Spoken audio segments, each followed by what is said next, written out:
Welcome to Star Stories, a collection of the moments that connect us all to something greater than ourselves, the night sky.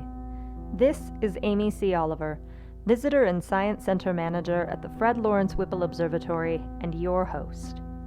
Today's Star Story is called A Grand Slam of an Evening, and that's not hyperbole. On the trip of a lifetime for someone interested in science, Peggy Dierking from Sonoita, Arizona, dug up wonder and awe deep from within Earth's soil and found it again the same night, just by looking up.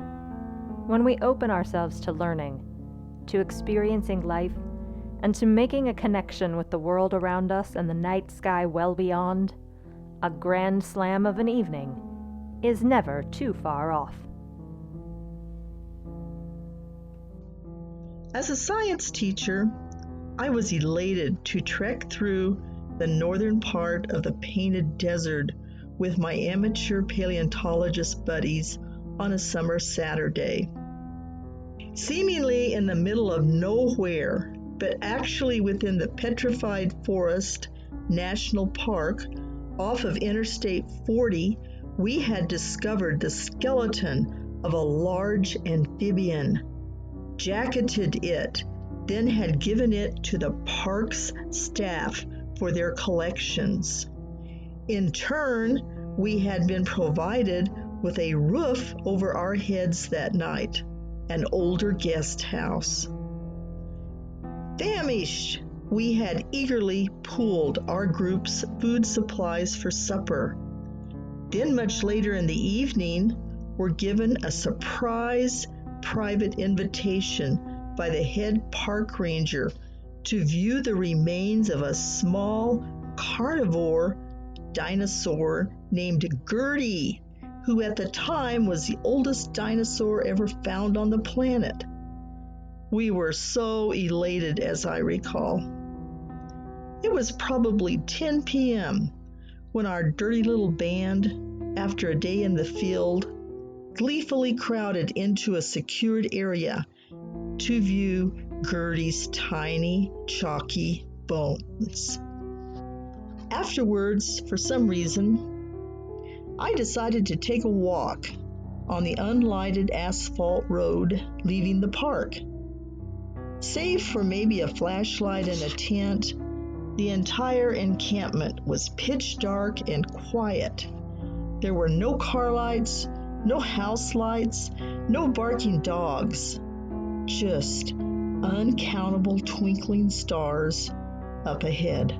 As I slowly walked, I could hear small critters darting in the bushes and thought of rabbits and kangaroo rats.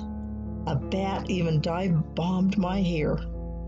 I suddenly stopped walking, looked upward to my left, and became instantly transfixed. All I could do was stand there and look up. Sure, I wanted to jump up and down and shout, but was absolutely too awestruck. I was looking at a starry arm of the Milky Way Galaxy, and the colors, it was too beautiful for words. Later, research reveals something about the galactic core in the constellation Sagittarius, visible in summer. Talk about a grand slam of an evening.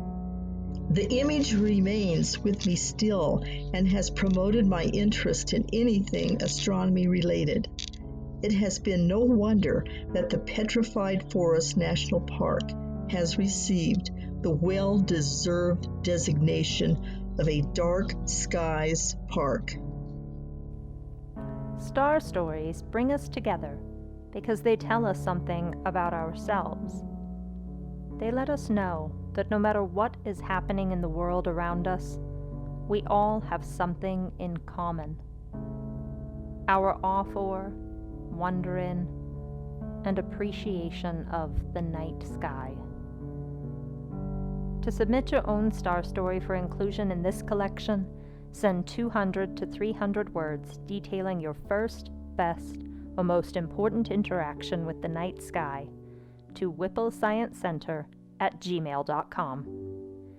Thank you for listening. Have a wonderful day, and as always, keep looking up.